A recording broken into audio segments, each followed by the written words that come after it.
He bade them take shields, then go, so that all warriors stood on the bank. One band could not to the other for water. There came flowing the flood after ebb tide, streams locked. Too long it seemed till they might bear spears together. With tumult they stood along Pante's stream, the van of East Saxons and the Ash army, nor might bring any harm to the other, but those who flame flight took death. The flood went out. The seamen stood ready, many a Viking eager for war. I'm standing on the causeway to Northey Island, in the Blackwater Estuary in Essex, where that battle was fought.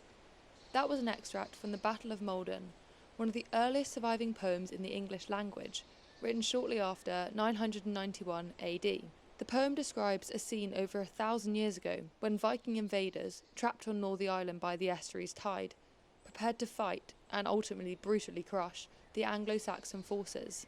Ever since, this landscape has had a hold on the imagination of storytellers. Susan Hill drew inspiration from these eerie, isolated salt marshes for her gothic thriller The Woman in Black. And just like that haunting tale, Northey Island also has an isolated house, sat solitary on the marsh, their access dictated by the very same tides. But by 2065, or 2075 at the latest, rising sea levels will see these houses flood so frequently they'll become uninhabitable, and will have to be demolished and removed entirely from the island. I'm Eva Cahill, and I'm here on a misty March morning with the National Trust Project Manager Katy Gilchrist and Countryside Manager Matt Wilson to find out how they're protecting this historic landscape and its unique wildlife, and what 3 old Thames barges have to do with it.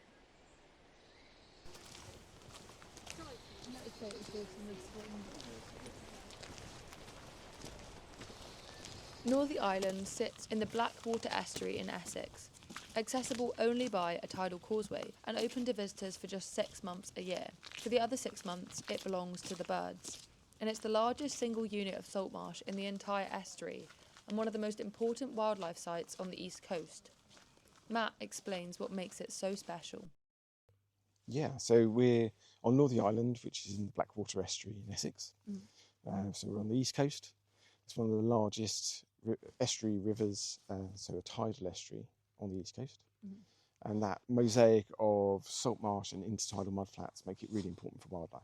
So we have a lot of nature designations. It's an SAC, an SPA, triple SI. It's a Ramsar site, so internationally recognised, particularly for its bird life. And there's a couple of national nature reserves and those sorts of things in the wider estuary too. Northey is important because it represents the single largest unit of salt marsh within the whole estuary itself. So it's about 110 hectares in size, 90 hectares, which is this salt marsh habitat. Salt marsh is important, particularly nationally, because since, 1860, we've lost about 85% of the salt marsh habitat in the UK. Wow, really? Yeah.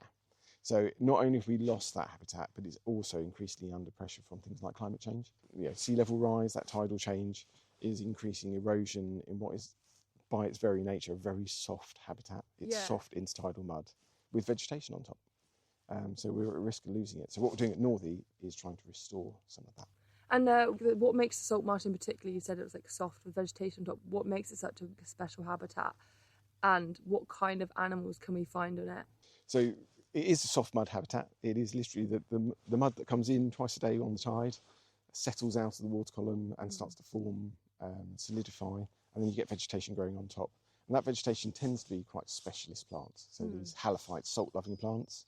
So things like sea purslane, samphire that you can eat, and those sort of things. Samphire. Yeah, it's a good one. But also where we are, and particularly on Northey, we have these higher salt marsh plants. So plants that can't be under the water quite so often, and also can't be too dry too often as well. So they live right at the top extent of the salt marsh, usually right at what we call the toe of the seawall. So a man-made flood defence with this natural habitat in front. So we have things like golden samphire and shrubby sea blight, which they live in this really narrow niche at the toe of the seawall. Too much water, we lose them. Not enough water, we lose them. And they're also at risk of erosion. So that's some of the vegetation. Yeah. The mud itself is this amazing benthic habitat for invertebrates. So loads and loads of insects, lots of things living in there. Things like hover ragworm, loads and loads of snails, all those molluscs and smaller things, which means it's an enormous food source for birds. Yeah. And that's what we tend to see around here. Yeah.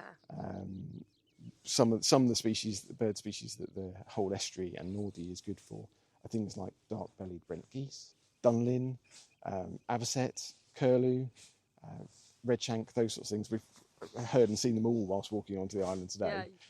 So they're here, and we're coming to the end of their, we're in March, it's the end of the winter season, so we're starting to see them then migrate away, but some will stay year-round as well.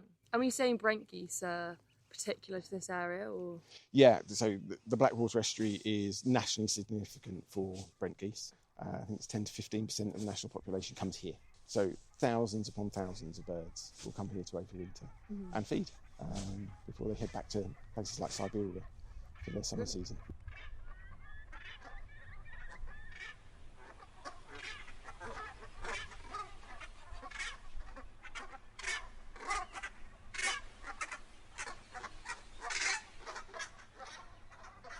As Matt explained, despite its ecological significance, Britain's lost around 85% of its salt marsh habitat, and what remains is increasingly squeezed between rising seas and the hard flood defences built to protect the land behind, and Northey is no exception. He explains a bit more about this dynamic.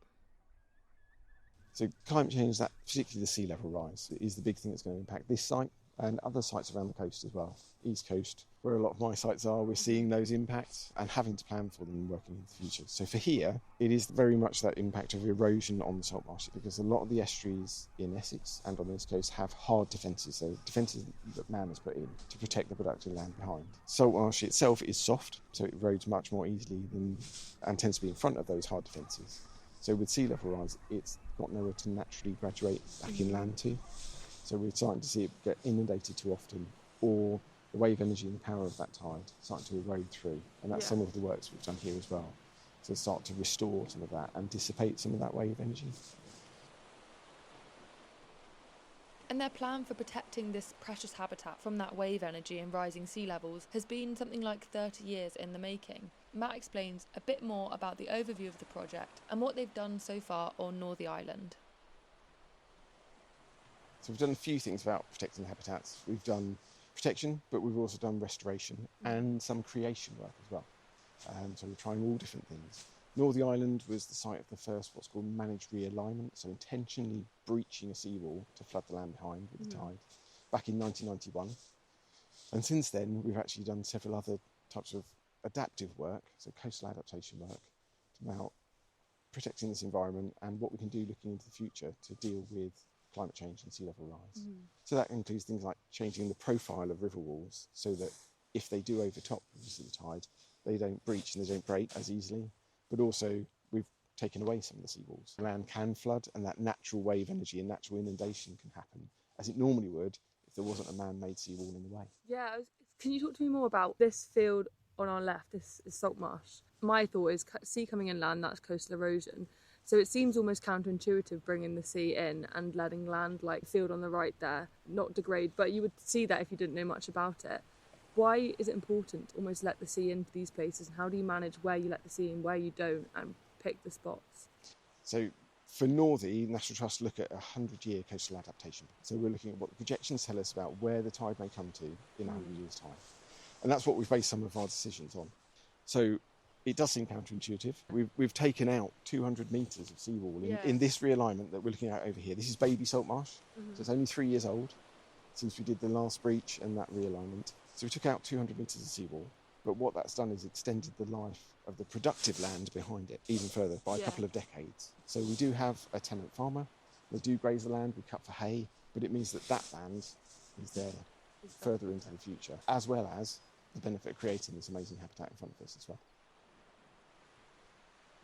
And these landscapes, these habitats for birds, also play an important but overlooked role in tackling the climate crisis. Salt marsh is a really good carbon capture habitat.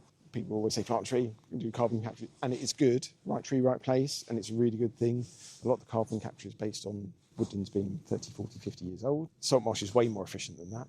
The lower end of the estimates is it's 7 to 10 times more effective than planting trees. And some of the projections say that possibly it's 15 or more times more effective at carbon capture. And it starts from day one. As soon as that mud starts to accrete on the field, it's capturing carbon. Yeah, so by creating and restoring the salt marsh, we're doing much more carbon capture, and by protecting it and reducing that risk of erosion, we're keeping that capture in place as well. So it's really important from that climate story.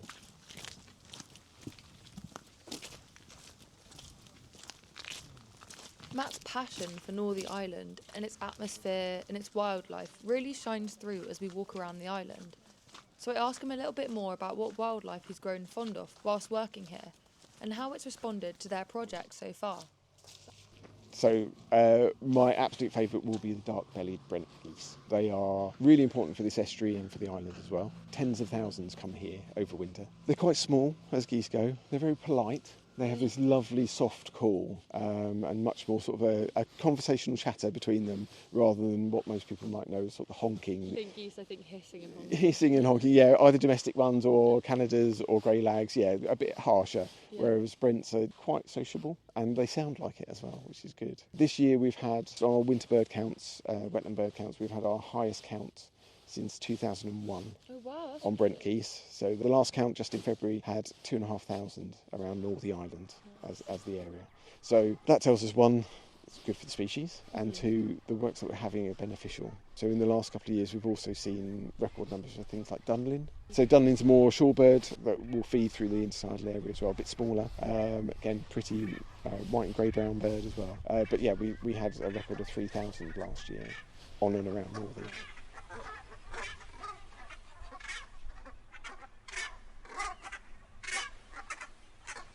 Being out here on the island, you have to almost surrender to the times of the tide. They dictated when we were able to visit this island, and they'll also dictate when we leave. Not much really has changed since that Battle of Maldon. And as Matt explains, the birds also fall into this rhythm of the tide times on the island. I always suggest that people do stay here over a tide. It's a very unusual experience. We do it, so we do things like fish surveys within the new Saltmarsh Creek system. So we have to be here over a tide, and it's a very different experience. But what you can see is, as the river comes in, the tide comes in, the river slowly creeps up from where the channel is, and all the birds move up as the water comes in because they're feeding as that waterline moves. So they slowly get closer and closer and closer to you. So out there today, there's good numbers of redshank, there's godwits out there, there's quite a lot of avocet, again down by the channel. You can just hear some brents gently calling in the background. They haven't come close enough yet, but we can hear them. So as the tide comes in, the noise will grow of the calls of the birds. And they'll get closer and closer, and then eventually as the tide starts to come almost to high tide, they'll move into the salt marsh itself. So they'll start to feed through the higher levels of the mud and into the grazing areas that's still on the island as well.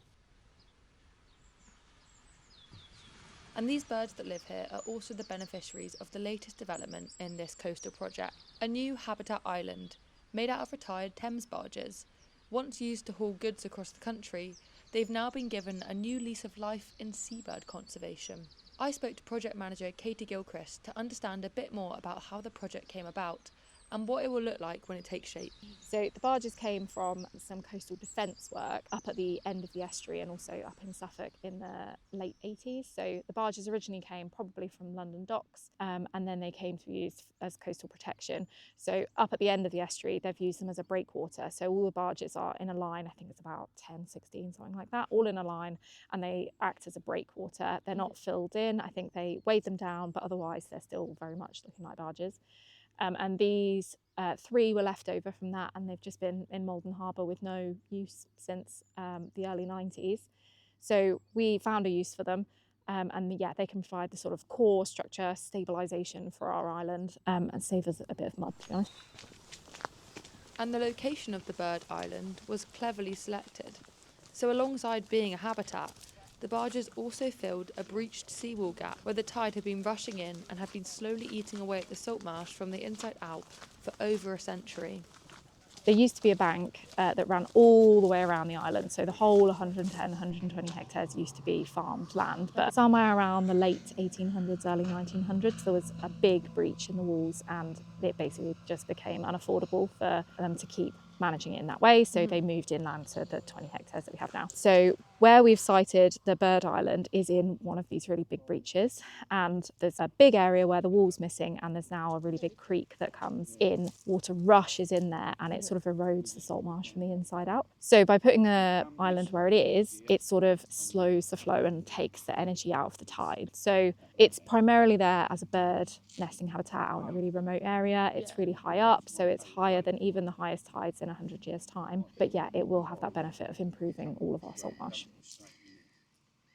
It's believed to be the first time anywhere in the UK that Thames barges have been used not just for flood defence, but to deliberately create wildlife habitat. Matt explains how local wildlife will benefit from the island.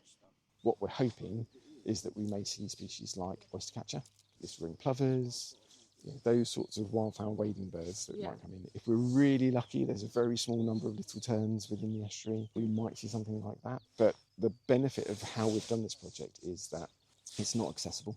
It's right out in the salt marsh. It isn't going to be accessible to people. So there's much less recreation disturbance. There's much less danger of things like trampling. Potentially it's even complicated for predators to get out there.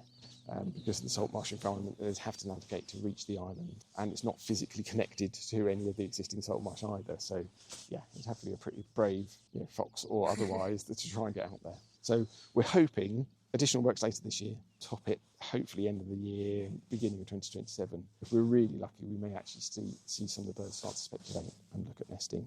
Certainly roosting, and they're using it already. They're using the mudflats immediately behind because, so already, even during the works, we've seen more birds actually using that slightly calmer water inside the salt marsh environment to feed and roost as well, because it's just reduced that wave energy and that impact of the tide coming in.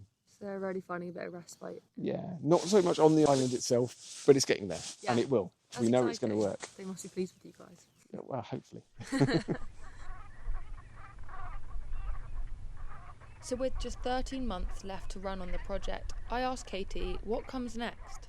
So we're pretty much finished now. Got 1 year left. So to date we've used over 18,000 metres cubed of material, which is about 7 Olympic swimming pools. And we've probably still got another 10,000 we could use. So yeah, it's a lot of mud to move, and we've got 12 months to keep working on it. The other interesting thing that we're working on, which is sort of completely different, is an art installation. So we've worked with the local artist to create a new installation for our visitors who can come and walk around the island, which represents sea level rise over the next 100 years. So that's just being manufactured at the minute and should be in at the end of April, hopefully.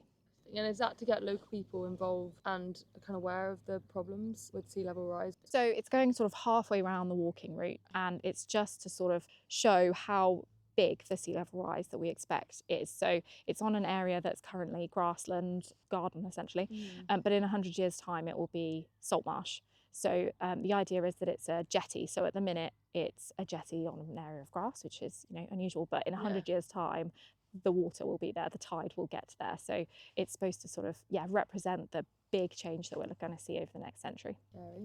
Quite nice ways to do it, I suppose. Yes, everything it's made from is reused on site. So we're reusing digger mats that we used in the construction works. That's what it's going to be created from, and it includes sort of footprints of birds from around the island, and it represents the creeks that we have out in the mudflat. So it's a really nice sort of piece that ties the whole project together.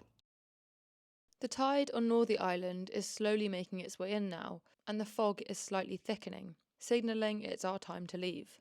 But the work taking place here on this atmospheric, historic island on England's east coast stands out. It's a project that not only recognises the very real impact of rising sea levels, but also actively works with nature to soften those effects and support the environment for generations to come.